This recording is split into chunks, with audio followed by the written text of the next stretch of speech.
Hello everyone, this is Gmodfourever, and this is the first video I am recording showing off my very work in progress mod based after how the corruption in Terraria behaves. What I hold in my hand now is a piece of corrupted dirt which will spread into this block of dirt as I allow it to grow. Now it's going to take a bit of time to get started, but I think you'll find once the corruption gets growing at a good pace, it will only continue to grow faster. While we're waiting, you can stare at the large amount of pigs and sheep that I have in this world. Alright, no. We have the first piece. Actually, that's probably not the first piece. I bet if we take this down, yep, you can see corruption will largely spread underneath the surface. If it pops out on the surface, then that usually means that the corruption has already grown fairly deep, much like mold and other fungi. Now, in the end mod, the corruption is going to start deep in chunks, and by that point it's going to be able to corrupt most anything. The only things that it probably won't be able to corrupt are liquids, sand, gravel, maybe a few other things.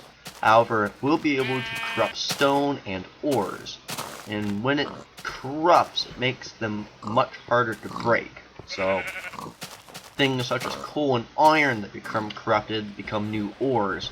I've yet to name them or create them, but they're going to require at least an iron pick to break. Anything normally that requires an iron pick to break, once it corrupts, it will require an even stronger pick, generally diamond. The corrupted ores will be revertible through certain means I've yet to determine precisely, but you could also use them to create new tools. Now it's the plans for this corruption mod. As you can see, it's starting to grow along pretty good now. I'm just going to place some torches around here so we can see a bit better. Actually, I'm going to use glowstone. I prefer glowstone.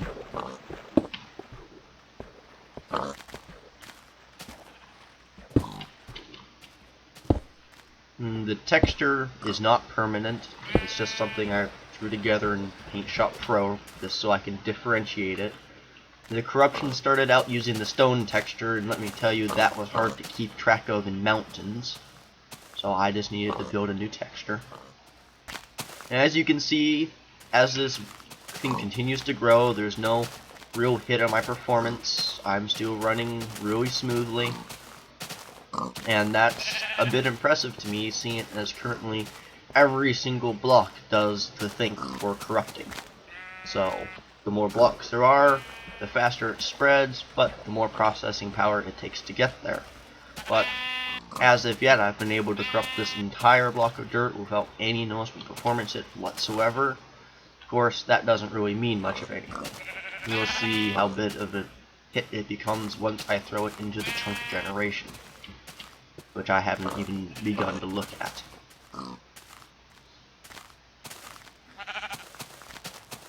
So as we can see in about,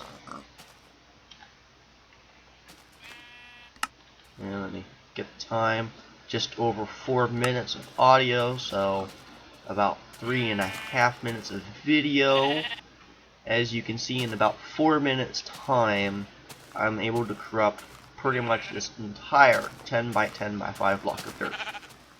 And that's pretty impressive. I may even speed up the corruption rates. I don't really know. I find myself constantly adjusting it for both optimization purposes and just because I feel the need to. Those last few blocks when you get corrupted. Yeah. How about that one? Let's do an autopsy and see how it looks beneath the surface.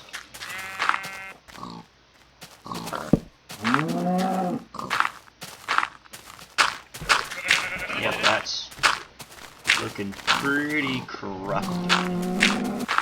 I'd say that is effectively tainted. And okay, and that was the last block. This entire cube has been corrupted. Alright. Well, that's that.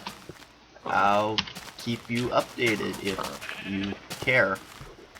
I don't know, you might not. You don't care. Nope, I'm just rambling at this point, so I'm going to call it good. Especially since there's nothing left to show. I don't care. Thanks for watching.